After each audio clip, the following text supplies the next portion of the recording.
What's up guys, Haterproof here with another video. If you would please comment, like, and subscribe. Really helps me out, and it also makes sure that you are the first ones to see all the new videos when they drop. Now let's jump into the video.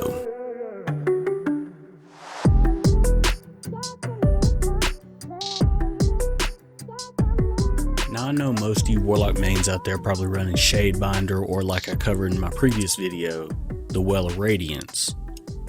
But right now, me personally, the top tree Dawnblade is still one of the best all around, whether you run PvE or PvP, and honestly is super underrated. I know it used to be super OP, but right now, I still think it's probably one of the more elite subclasses in all of Destiny.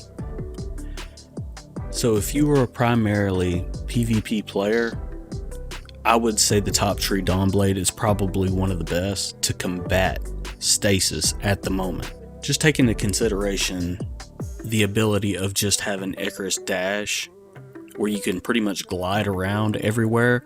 You can outrun any stasis ability that's thrown your way if you use it correctly. But here lately, I have revisited an old build that I have probably run multiple times, but I did not pair it the right way, build up my stats the right way, and now I can honestly say it's probably just plain nasty. So before we jump all the way into it, if you enjoy this video, please make sure to like, comment, and subscribe. Just ensures that you're the first ones to know when a new video is released, and I appreciate all the support that y'all show me. So with this build, I'm running Balance Glide for my jump, which you can run whichever one you want, and I'm running the Healing Rift. Now this is where it gets fun. You want to be running solar grenades for this build exactly, and we'll jump into that in a little bit. I am running the top tree build for max damage, and that's mainly because I have Celestial Fire as my melee. The reason behind all this is because I'm running the Sunbracers for my exotic gear. You get the perk Helium Spirals, which doubles the time of your solar grenades, and you gain grenade energy on melee kills. So let's backtrack a little bit.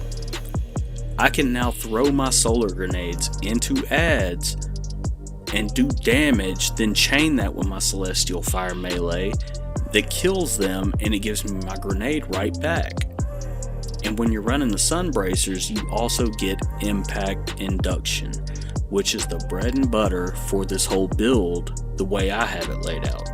It's constantly giving you grenade energy on melee damage, so even if you run across an elite, a barrier, any kind of champion, you can still use your melee ability and you're charging up your next grenade. And it's also triggering the buff that gives you unlimited solar grenades for a short time. Now, this is the predictable part. I'm running my Monte Carlo for the primary. Go figure. Just about any build I make, probably gonna have the Monte Carlo as my primary, just being honest. So what the Monte Carlo is gonna do is it boosts every single one of my abilities like I talked about before. The Monte Carlo method, it gives you dealing damage with this weapon, reduces your melee ability cooldown, and grants a chance to fully charge your melee ability with each kill. Now you stack that with the Markov chain, giving you increased weapon damage from melee kills and kills with this weapon. Plus, melee kills grant ammo for the Monte Carlo. So now you're taking the Sunbracers, the Monte Carlo, stacking that with your top tree Dawnblade, running solar grenades, and what you get is an unstoppable, unlimited grenade throwing Warlock. So everything about this build is just plain ridiculous. You can spec your skills any way you want. Like right now, me personally, I'm probably running my main skills even across the board. My strength is around 55, intel 55, discipline 58, resilience 55. So it's pretty even across the board. And I'm getting all my abilities back extremely fast. My intel being 55 means I'm also getting my super back at a pretty good rate. Now, you don't have to do this cookie cutter like every single way I say. You can take the basics of this build, put your own spin on it, and it'll still work amazing. Whether you're playing PvP or PvE, this build will not let you down. And I think since Stasis, this build has been overlooked. It's probably not on the top of everyone's list at the moment, but I say even more so now, since the Stasis nerfs that have happened, this build will shine in any activity you play.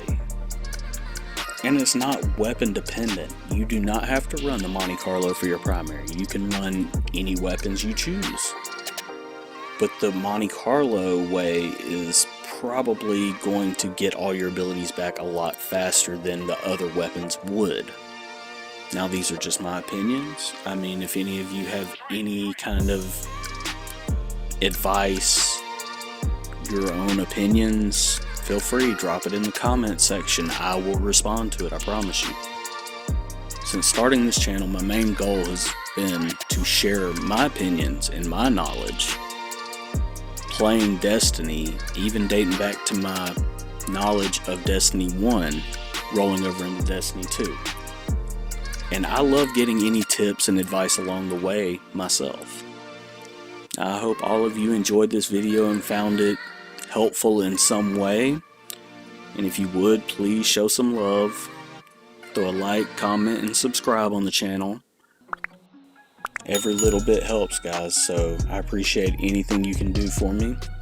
And I'm going to keep putting out content for y'all, and hopefully I don't completely bore y'all to death. So until the next video, guys, peace.